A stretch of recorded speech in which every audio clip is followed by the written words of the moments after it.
The rhythmic hiss of the oxygen tank filled Mrs. Albright's room. Eliza Hayes, a hospice nurse's assistant, noticed the faint, persistent tremor in the patient's left hand, a symptom returning despite the prescribed treatment. It didn't fit. She recorded it in her small, worn journal. At the buzzing nurse's station, Eliza cautiously approached Nurse Brenda. "I'm concerned about Mrs. Albright's tremor," she began. "It seems to be worsening, not improving." Brenda, juggling charts, waved a dismissive hand. "Eliza, it's just post-op jitters. Patients get anxious. Stick to your duties, assistant." The words, though soft, carried the weight of a firm boundary. Eliza's concern was brushed aside, another unseen detail lost in the daily rush. In their small, neat apartment, Eliza recounted the day to her mother, Lena, a former hospital cleaner. "Brenda just dismissed it, Mom, but I know something isn't right with Mrs. Albright." Lena sighed, stirring her tea. "Baby, hospitals have their own rules. Doctors, nurses, they don't listen to us. You could lose your job, and we can't afford that risk." Eliza's eyes hardened. "But what if it's serious? I can't just ignore it. I saw it." Lena's worry deepened, but she recognized the familiar spark of determination in her daughter. The next morning, the hospital lobby hushed as Dr. Alistair Finch, the renowned head surgeon, swept in. His crisp suit and confident stride commanded immediate deference. Staff parted, murmuring respectful greetings, while Finch offered curt nods, his gaze fixed on some distant, important horizon. Eliza, pushing a supply cart, watched him pass. He was a titan of medicine, his reputation preceding him like a force field.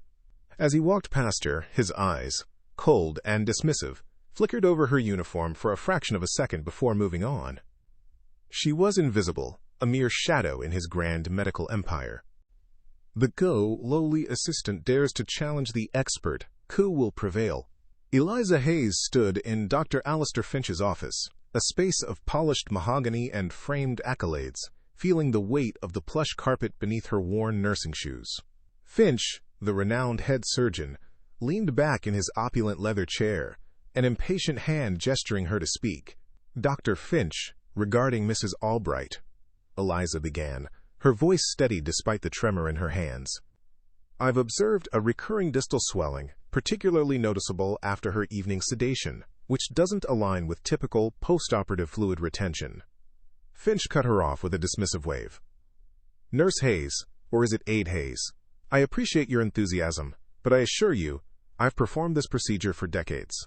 What exactly are your credentials to interpret such subtle nuances?" His words dripped with condescension, a clear reminder of her place. The powerful believe their position makes them infallible, but at what cost? After Eliza, with a quiet nod, retreated from his office, Dr. Finch scoffed. "Audacity," he thought, running a hand over his perfectly coiffed hair. Knuckle, a cleaning lady's daughter, now a medical diagnostician. He picked up his phone, dialing a colleague. "Robert? Just had a rather amusing encounter with one of the hospice aides. Overzealous, you know the type. Think she's spotted some groundbreaking anomaly in Albright's recovery. Honestly, the things they come up with." He chuckled, dismissing the entire interaction as a trivial annoyance, completely confident in his decades of unchallenged expertise. Dismissed, but not defeated. A quiet resolve begins to build. Eliza walked through the bustling hospital hallway, the sting of humiliation burning hotter than any physical pain. Asterix, an overzealous aide. The words echoed in her mind, a familiar refrain from a world that consistently underestimated her. She remembered countless times. Her insights had been brushed aside, her intelligence overlooked because of her uniform, her zip code, her skin. But this time, it was different. This wasn't about her ego, it was about Mrs. Albright. A flicker of defiant determination ignited in her eyes. She wouldn't let this go, not when a patient's well-being was at stake. The price of truth could be everything. Will Eliza risk it all? That evening, in their small but meticulously kept apartment, Eliza recounted the confrontation to her mother, Lena. Lena listened, her face etched with worry, then took Eliza's hands. "Baby, you know how these hospitals are. They don't like being questioned, especially by us. Dr. Finch, he's a titan. You could lose your job, and we can't afford that, not now." Eliza squeezed her mother's hands. "I know, Mama, but something is wrong." I feel it in my bones. I have to know why. Lena sighed, her love warring with her fear. Just be careful, my child. Please. More patience. Same strange symptoms. A pattern emerges that no one else sees. Over the next few days, Eliza moved through St. Jude's with a new, quiet vigilance. While performing her duties, she discreetly observed other post-operative patients under Dr. Finch's care. Her suspicions grew. In Mrs. Henderson, a hip replacement patient, and Mr. Davies, recovering from a knee surgery, she noted the same subtle, recurring distal swelling, the same slight, unexplained discomfort. It wasn't an isolated incident. Each observation, meticulously dated and tagged with patient IDs, found its way into her journal. The puzzle pieces were beginning to connect, forming a pattern only she could see. The fluorescent hum of the local public library became Eliza Hayes' second heartbeat. After long shifts at St. Jude's, she immersed herself, a solitary figure amidst towering stacks, devouring medical journals, textbooks, and legal tomes. Her worn uniform was exchanged for determined focus. Her hands, accustomed to patient care, now navigated dense indices. The initial days were a frustrating blur of jargon and dead ends. Where do I even begin? Asterisk, she thought, the sheer volume of information threatening to swallow her. A kind-faced librarian, noticing her persistent, lost expression, offered a quiet suggestion. Looking for something specific, dear? Our specialized medical and legal databases might be more precise than the general stacks. Eliza nodded, a spark of hope igniting. The public library, a beacon of accessible knowledge, was slowly revealing itself as her arsenal. Weeks blurred into a relentless cycle of work and research. Then, late one evening, deep within a digital archive, a title caught Eliza's eye. Post-operative paradox. The overlooked symptom in thoracic surgery recovery. It was an obscure paper from the late 1990s, rarely cited, yet its detailed description of a specific, subtle post-operative complication perfectly mirrored Eliza's observations in Mrs. Albright and other patients. The paper meticulously explained how this symptom, easily dismissed as normal variation by even the most experienced surgeons, could indicate a critical underlying issue. A surge of vindication, hot and exhilarating, coursed through Eliza. This is it. This is exactly what I'm seeing. Her pen flew across her notebook, quoting key passages, her triumphant smile illuminating the quiet library corner. This wasn't anecdotal. This was a forgotten truth, unearthed. The medical validation fueled Eliza's next quest, the legal ramifications. She shifted to the library's legal section, a new landscape of intimidating jargon. Words like malpractice, standard of care, and negligence loomed from thick, dusty volumes. The complexity was daunting. It's like learning a new language, asterisk, she mused, feeling a familiar frustration. Yet, her determination, forged by years of being underestimated, pushed her forward. She learned about a doctor's duty to observe and the legal weight of documented patient patterns. The potential legal ramifications for repeated oversight, even unintentional, began to solidify in her mind. This wasn't just about a medical error. It was about accountability, about the system failing to protect patients. Then came the breakthrough. Digging through decades of medical malpractice case law, Eliza uncovered a series of precedents that made her breath hitch. Cases where similar postoperative complications, initially dismissed by expert surgeons, were later recognized as negligence when an asterisk pattern of oversight was established across multiple patients. But more astonishingly, she found a specific landmark case where the consistent, meticulously documented observations of non-physician staff, a nurse's aide no less, were given significant legal weight, overturning a physician's expert testimony. This was her aha moment, the critical contradiction. My observations aren't just valid. They have legal precedent. It was the legal equivalent of David speaking classical Arabic to Hassan, irrefutable, unexpected, and utterly game-changing. With her findings solidified, Eliza knew she needed external validation. Through online research, she identified Dr. Eris Thorne, a retired medical ethicist renowned for his advocacy in patient safety. Late one evening, Eliza nervously initiated a video call. She articulated her observations, presented the obscure medical paper, and carefully explained the case law contradiction. Dr. Thorne, initially cautious, listened intently. His skepticism slowly melted into genuine surprise and then profound respect. "Miss Hayes," he finally said, his voice calm but firm, "your meticulousness is extraordinary. Your findings are not only valid, but, if proven, expose a significant systemic vulnerability. You have a powerful case." Eliza felt a wave of relief. An independent expert had just validated everything. Her evidence was becoming undeniable. Eliza Hayes' small apartment had transformed. What was once a modest living space was now a war room, a dedicated workspace where logic and undeniable truth were being forged. Over several nights, fueled by strong coffee and an unwavering conviction, Eliza meticulously compiled her arsenal.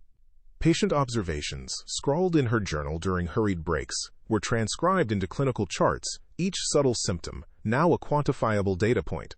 The obscure medical paper, her first beacon of validation, was meticulously annotated, its key passages highlighted, cross-referenced, with the growing list of patients exhibiting the complication.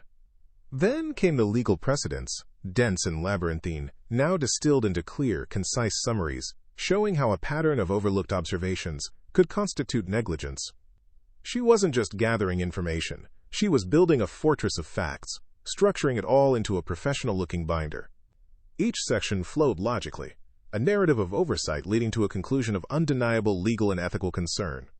It was a document designed not just to inform, but to overwhelm, to leave no room for doubt or dismissal. Every piece of evidence fell into place. The trap was set. A few days later, the hospital break room buzzed with the usual afternoon chatter. Eliza, pretending to organize supplies, held her phone subtly, its recording function active. Two nurses, unaware of her presence, were venting. "He just doesn't listen," one muttered, stirring her tea.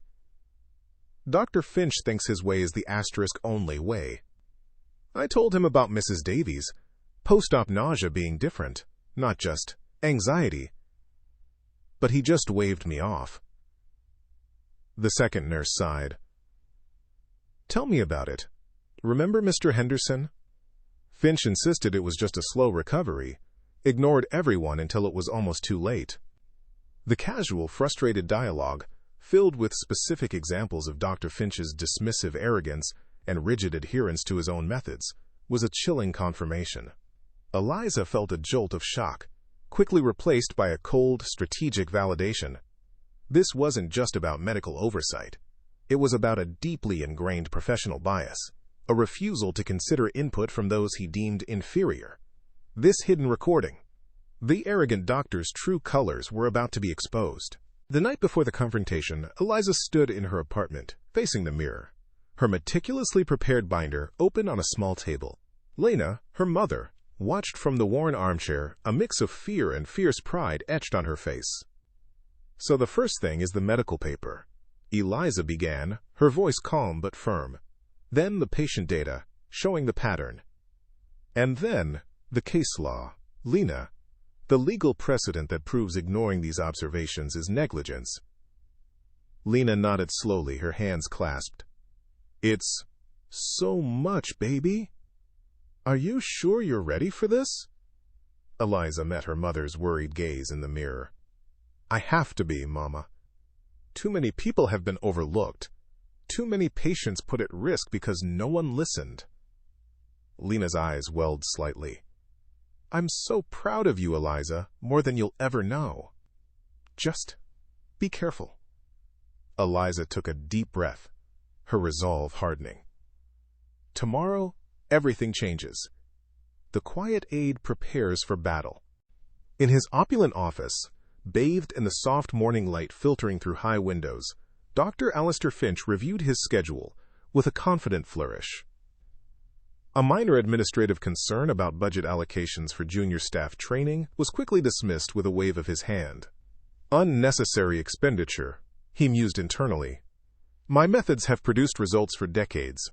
He leaned back in his $10,000 leather chair, a picture of self-importance. His reputation, built on years of groundbreaking surgeries and unchallenged authority, was, in his mind, unquestionable.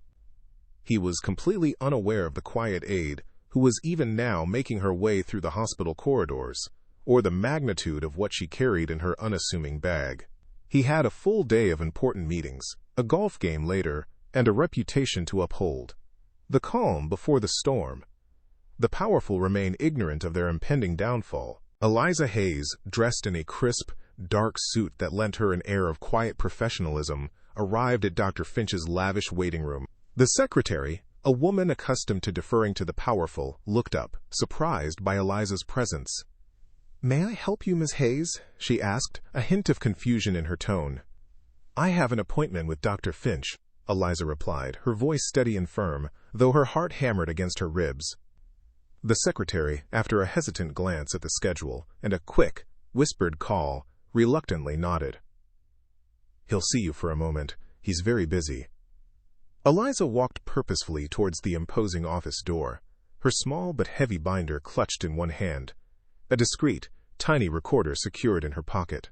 Dr. Finch looked up from his desk, an annoyed expression on his face, expecting a minor complaint, perhaps an HR issue. The stage is set. The quiet Aide faces the medical titan. What happens next will shock you.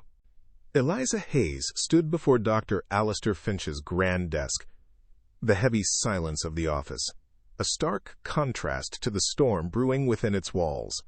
She opened her binder, not with aggression, but with a quiet authority that belied her position. "Dr. Finch," she began, her voice calm and clear. "For the past several weeks, I've observed a recurring, subtle symptom in postoperative patients under your care. A specific, transient neurological flicker that doesn't align with their prescribed recovery or medication." Finch leaned back in his $20,000 executive chair, a dismissive smile playing on his lips. "Miss Hayes, we've been over this. You're a nurse's assistant.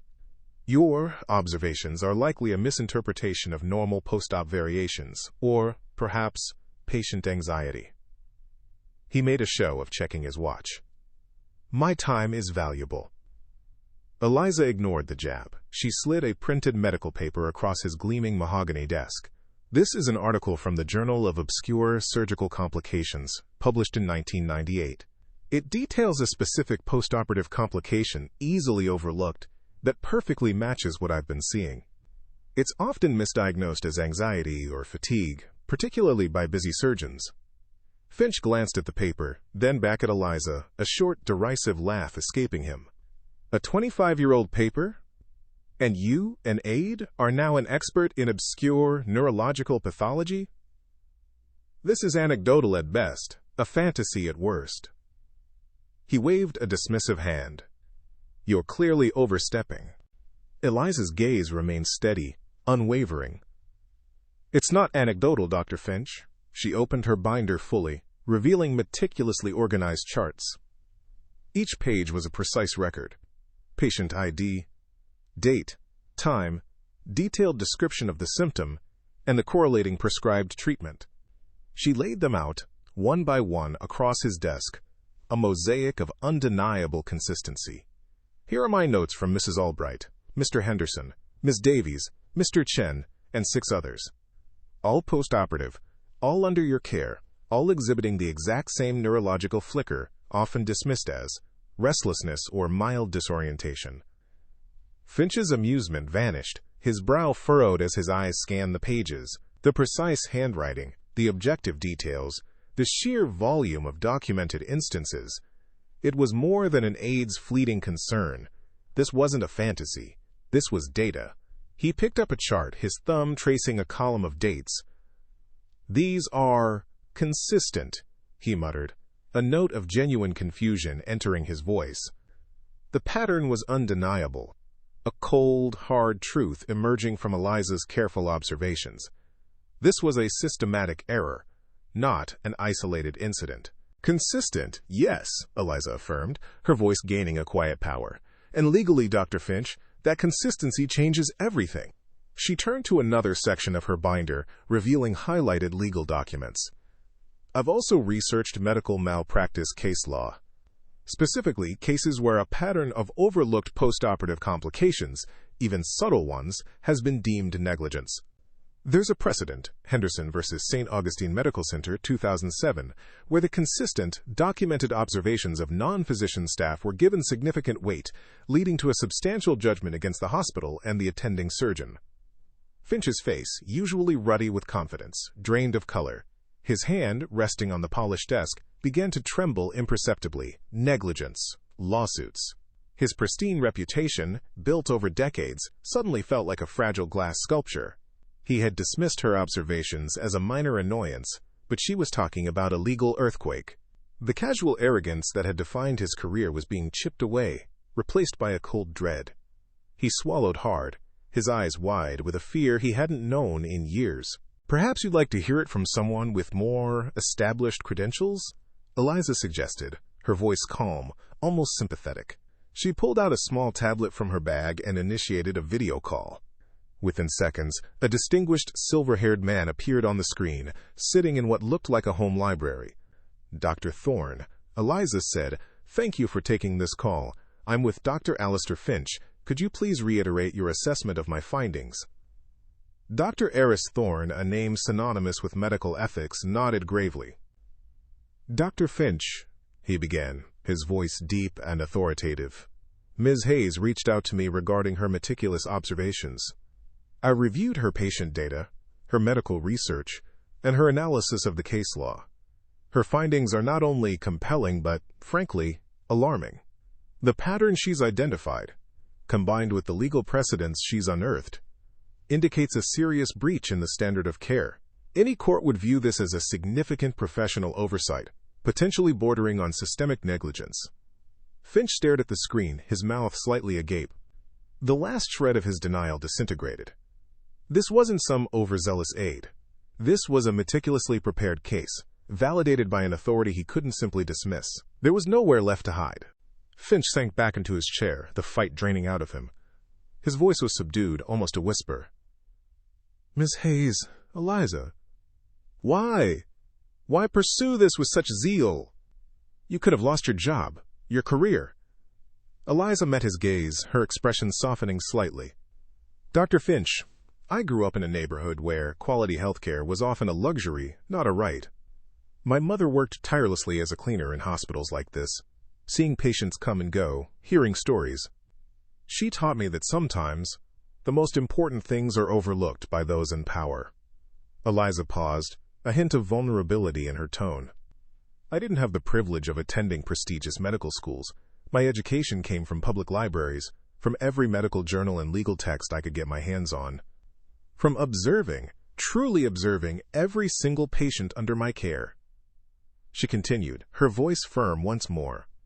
"My motivation is simple: to ensure no patient is overlooked, no symptom dismissed, just because it's reported by someone without doctor in front of their name. And to prove that true value isn't tied to prestige, wealth, or social class. It's tied to competence, integrity, and the courage to speak truth to power."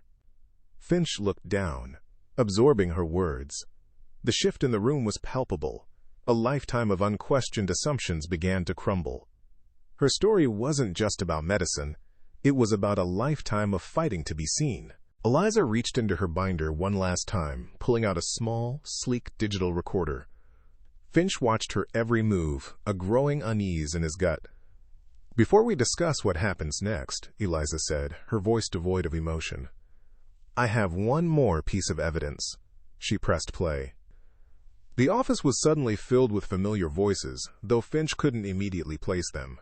"Honestly," a female voice, Nurse Miller, complained, "Dr. Finch is brilliant, but he just won't listen. Sarah tried to tell him about Mrs. Albright's odd tremors, but he just waved it off as patient anxiety." Another voice, Nurse Chen, chimed in, "Right? He's so stuck on his own methods, he dismisses anyone below him. Says junior staff just don't have the full clinical picture. It's like he thinks his title makes him infallible, even when patients aren't recovering as they should." Finch's face drained of all color. He remembered the conversation now, in the break room, just days ago. He'd walked past, barely registered them. His casual, professional bias, his arrogant dismissal of his own colleagues' concerns, was laid bare. It wasn't just a legal threat. It was a profound professional betrayal, recorded and undeniable. The ultimate checkmate. Eliza pressed stop. The silence that followed was deafening, heavy with Finch's shame. This recording, Eliza stated, her voice sharp and uncompromising, documents a pattern of professional arrogance and a systematic refusal to consider the input of junior staff. Combined with the medical and legal evidence, it paints a very clear picture of negligence that could destroy your career, Dr. Finch, and severely damage this hospital's reputation.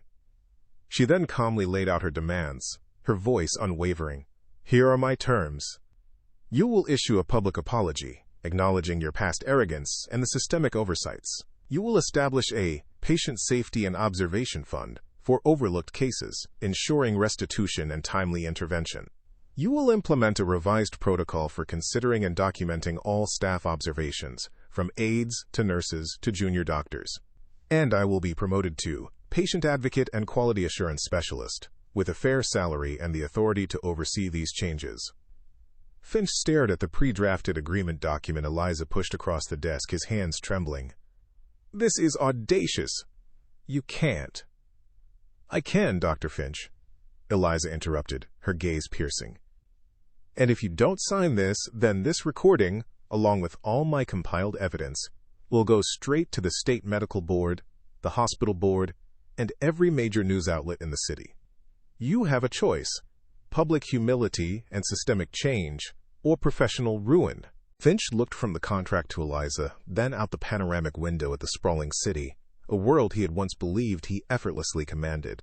He, Dr. Alistair Finch, the titan of medicine, was cornered by a nurse's assistant. He realized with a sickening lurch that he had been outmaneuvered, not by brute force or legal trickery, but by sheer intellect and unwavering integrity. His decades of experience and privilege were no match for her meticulous preparation and moral conviction. He had assumed his position made him infallible, but Eliza had proven that true power lay in truth and courage. With a deep, shuddering breath, his shoulders slumped in defeat, he picked up his solid gold pen. The scratch of it against the paper was unnervingly loud in the silent room. He signed. A new era, not just for St. Jude's but for Dr. Finch himself, had begun. As Finch sat, defeated, staring at his signature, Eliza reached into a side pocket of her binder. She pulled out a second, smaller digital recorder, identical to the first. Just for your information, Dr. Finch, she said casually, our entire conversation, including your voluntary signing of this contract, has also been recorded. Finch slowly lifted his head, his eyes widening in surprise. Then a flicker of something akin to grudging admiration crossed his face. He let out a short, hollow laugh. You truly thought of everything, didn't you, Miss Hayes? He murmured, a hint of genuine respect in his voice for the first time. Eliza offered a faint, satisfied smile. The ultimate checkmate. That evening, Eliza returned to her small apartment, a profound sense of relief washing over her. Lena, her mother, was waiting, her face etched with worry. Baby, what happened? Did you? Eliza simply nodded, a tired but triumphant smile gracing her lips. He signed it, Mama. Everything. The apology, the fund, the new protocols, my promotion. Lena gasped, her hands flying to her mouth. Tears welled in her eyes, slowly tracing paths down her worn cheeks. She pulled Eliza into a fierce embrace, holding her tight. My girl, she choked out, her voice thick with emotion. My brave, smart girl. I knew it. I always knew you were destined for something great. But this is more than a job.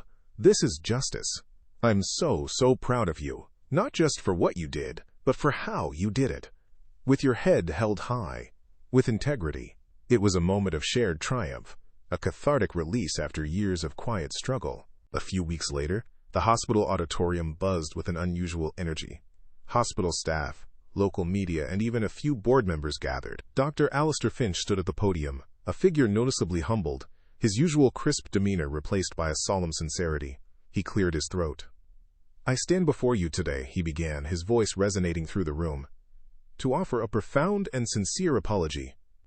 For too long, I, and perhaps others, allowed arrogance and an entrenched hierarchy to overshadow the most fundamental principle of medicine, patient care, and the invaluable observations of every single member of our team. He continued, acknowledging his past dismissiveness and the systemic oversights. Then, he turned to Eliza, who stood quietly behind him, a symbol of the new era. It was Ms. Eliza Hayes, a nurse's assistant, who with extraordinary diligence and courage brought these critical issues to light. Her meticulous research and unwavering commitment to our patients have forced us to confront our shortcomings. He announced the establishment of the whole Patient Safety and Observation Fund and Eliza's new role as patient advocate and quality assurance specialist, giving her full, unequivocal credit. Cameras flashed, capturing the moment of a powerful surgeon publicly humbling himself, ushering in a new era of accountability. Over the next months, a palpable shift occurred within St. Jude's. Eliza, now in her official capacity, moved through the hospital with a new authority, yet maintained her empathetic approach. She conducted training sessions for staff across various departments, introducing the updated observation protocols. In one session, Nurse Brenda, once dismissive, listened intently, nodding. "Eliza, your insights are truly changing how we approach patient care," she admitted, a newfound respect in her voice. Junior staff, once hesitant, now felt genuinely empowered to voice their concerns. Their observations were not just heard, but taken seriously, meticulously documented, and often acted upon. The subtle symptoms that had once been overlooked were now identified early, leading to improved patient outcomes. The quiet Aide's vision was transforming healthcare, one observation at a time. Months later, in a hospital conference room, Eliza and Dr. Finch sat opposite a grateful family. "Our mother, she's doing so well now," the daughter said, tears in her eyes. They caught the complications so early because of the new protocol. The Patient Safety Fund covered everything that insurance wouldn't. "You saved her life, Ms. Hayes." "You truly did." Finch, sitting beside Eliza, cleared his throat, genuinely moved. "It was Ms. Hayes's foresight and dedication that made this possible," he stated, his voice tinged with humility. He looked at Eliza, a deep respect in his eyes. Her vigilance, her belief in the unseen, prevented a tragedy. This fund and the new protocols are a testament to her unwavering commitment. Eliza offered a quiet, warm smile. The first life saved. Her courage had a ripple effect, tangible and profound. Dr. Finch's office, once a fortress of his authority, had transformed into a collaborative space. He and Eliza often sat, leaning over documents, discussing new hospital-wide patient safety initiatives. Finch actively sought Eliza's input, valuing her sharp analytical skills and unique perspective. "Eliza," he said one afternoon, looking up from a proposal, a genuine, warm smile on his face, "I owe you more than just my career. You didn't just save my professional life. You saved my soul. I was becoming a monster of arrogance, convinced my name and title were all that mattered. You forced me to remember what true medicine is about." He paused, his gaze sincere. "Thank you for humbling me, for teaching me true leadership." Eliza nodded, a respectful acknowledgement of his profound transformation. From adversary to ally, the surgeon had learned true leadership from his Aide. 6 months later, at a bustling community outreach event in a local school auditorium, Eliza stood at a podium, her voice strong and clear. My story began with a quiet observation. She told a diverse crowd of young students and community members, and it proved that every voice, every pair of eyes holds immense power. Dr. Finch stood beside her, nodding in agreement, and Lena, her mother, sat in the front row beaming with immense pride. Finch spoke next, advocating for careers in healthcare and emphasizing the importance of critical observation, regardless of one's role. "This hospital, this community, needs your sharp minds, your unique perspectives," he urged the young people. Lena watched her daughter, now a respected figure, inspiring a new generation. Eliza's story echoed far beyond the hospital, a beacon of hope for those who had once felt unseen, proving that origins don't determine destiny. A year later, the St. Jude's Hospital boardroom buzzed with a different kind of energy. Eliza Hayes, no longer just a patient advocate, stood confidently before the hospital board, presenting the annual report for the Patient Safety and Observation Fund. Her slides detailed significant reductions in postoperative complications, soaring patient satisfaction scores, and a measurable increase in diagnostic accuracy, all directly attributed to the new protocols. Board members, once skeptical, now leaned forward, nodding in approval. Dr. Alistair Finch, seated at the head of the table, watched Eliza with an almost paternal pride, a genuine smile replacing his former arrogance. Eliza's initiatives, he stated, his voice firm and clear, have not only saved lives and millions in potential lawsuits, but they have fundamentally reshaped our hospital's reputation. She is indispensable. The numbers didn't lie. Her impact was undeniable, her legacy growing. 18 months after her courageous stand, Eliza Hayes found herself not in a hospice room, but at a podium in a crowded medical school lecture hall, the prestigious institution's logo emblazoned behind her. The students, future doctors from privileged backgrounds, were captivated. Eliza, the former nurse's assistant, taught them the importance of holistic observation, of listening to every voice in the care team, of interdisciplinary collaboration. She spoke not from textbooks, but from lived experience, from the quiet corridors where overlooked details held the key to life and death. Her unique perspective, forged in the crucible of systemic dismissal, resonated deeply. True healing, Eliza concluded, begins not with the diagnosis, but with the humility to truly see and hear. The quiet Aide now taught doctors. Her journey was a testament to true expertise, proving that knowledge knows no boundaries. One afternoon, Eliza looked up from her desk in her now proper sunlit office to see a familiar, smiling face at the door. It was Mrs. Albright, fully recovered and radiating health. "Eliza, my dear," she said, her voice strong, "I just had to come thank you again. You saved my life." Dr. Finch, who had just entered, paused, a somber expression crossing his face. "Indeed, Mrs. Albright," he added softly. "Eliza's vigilance saved you from my arrogance." He looked at Eliza, his eyes full of earnest regret. "I almost let my ego cost you your health." This is a powerful reminder of the human cost of arrogance and the invaluable truth found in vigilant observation. Eliza smiled, a warmth spreading through her chest. The first patient saved returned, a powerful reminder of why she fought. 2 years later, Eliza and Dr. Finch sat across from each other in the bustling hospital cafeteria, sharing a quiet coffee. Their relationship had evolved into one of mutual respect and genuine collegiality. "You know, Eliza," Finch began, stirring his coffee, "I used to think my experience made me infallible. You taught me otherwise. You didn't just save my career from ruin. You saved my soul." He looked out at the diverse staff around them. "I was becoming a monster, blinded by my own prestige. Now I actively seek out different perspectives, mentor junior staff, encourage every voice. It's a complete shift." Eliza simply nodded, a gentle smile on her face. The arrogant surgeon found redemption. His transformation was complete, a testament to the power of being truly seen. In Eliza's newly renovated apartment, adorned with vibrant artwork and comfortable furnishings, a celebratory dinner was underway. Lena, her eyes sparkling with pride, raised a glass. "Baby girl," she said, her voice thick with emotion, "I knew you were special. But to see you stand up, not just for yourself, but for everyone overlooked, you didn't just achieve success. You did it with integrity, with courage." Eliza squeezed her mother's hand across the table. "I learned it from you, Mama. You taught me the biggest failure is accepting to be treated as less than you are worth." They laughed, a quiet, contented sound. They reflected on their journey, the sacrifices, and the ultimate reward.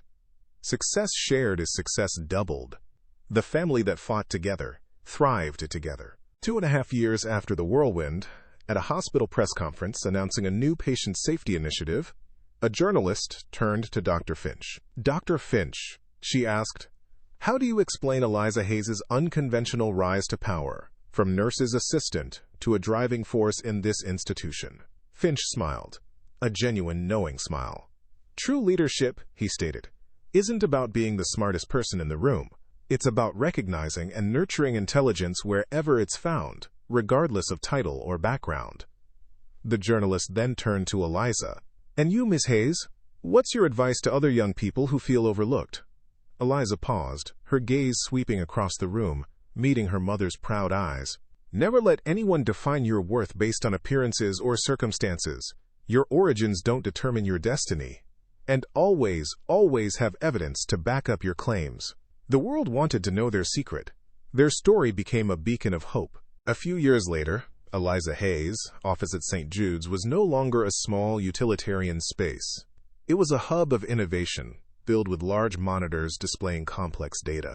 She leaned over a holographic projection, discussing a new initiative with a young colleague, Dr. Anya Sharma. The challenge isn't just recognizing patterns, Anya, Eliza explained, her voice calm but authoritative. It's integrating AI's predictive power with the nuanced, human observation that first caught Mrs. Albright's symptom. That's where the real breakthroughs will happen, not just reacting, but proactively identifying risk before it manifests. Her journey had extended far beyond simply identifying an overlooked complication. She was now shaping the very future of patient care, proving that true vision often starts with a single, unheeded observation. In the hospital's main conference room, Dr. Alistair Finch stood before a new cohort of diverse hires.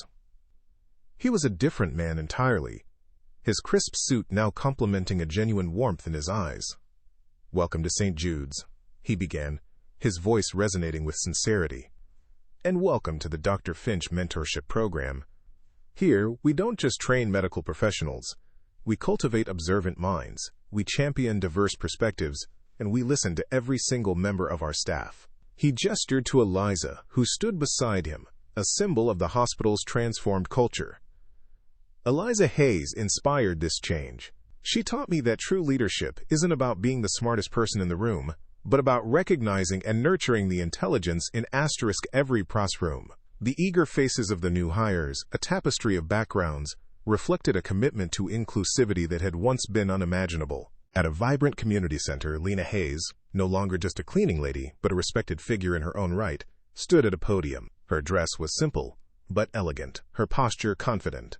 She was launching a new community education program, partially funded by the Patient Safety and Observation Fund Eliza had established. "My daughter Eliza taught me that the biggest failure is accepting to be treated as less than your worth," Lena said, her voice clear and strong. "But she also taught me that true power isn't just about what you achieve for yourself, it's about what you build for your community." Eliza watched from the audience, a proud smile on her face. Her mother, too, had found her voice, a testament to the ripple effect of one woman's courage. Later that evening, on the hospital's rooftop garden, Dr. Finch and Eliza stood side by side, watching the city lights ignite against the sunset. "Eliza," Finch said, a thoughtful expression on his face, "you didn't just save patients, you saved my soul. You taught me that true wealth isn't in what you accumulate, but in the human potential you invest in." Eliza nodded, her gaze sweeping over the vibrant metropolis. "And that real intelligence knows no color, no social class, and certainly no age," she added softly. "It's about what you do with your opportunities, the courage to stand for what's right, and always, always having the preparation to back up your claims." The city below, once a symbol of his isolated empire, now felt like a testament to shared progress. Eliza's story proves that real intelligence knows no color, social class, or age. It's a testament to what happens when quiet observation meets unwavering courage, transforming not just individual lives, but entire systems. If this journey of resilience, intellect, and justice has inspired you, if it has shown you that your origins don't determine your destiny, then subscribe to the channel. Join us for more stories that reveal how knowledge, integrity, and the courage to challenge the status quo are the only weapons no one can ever take away from you.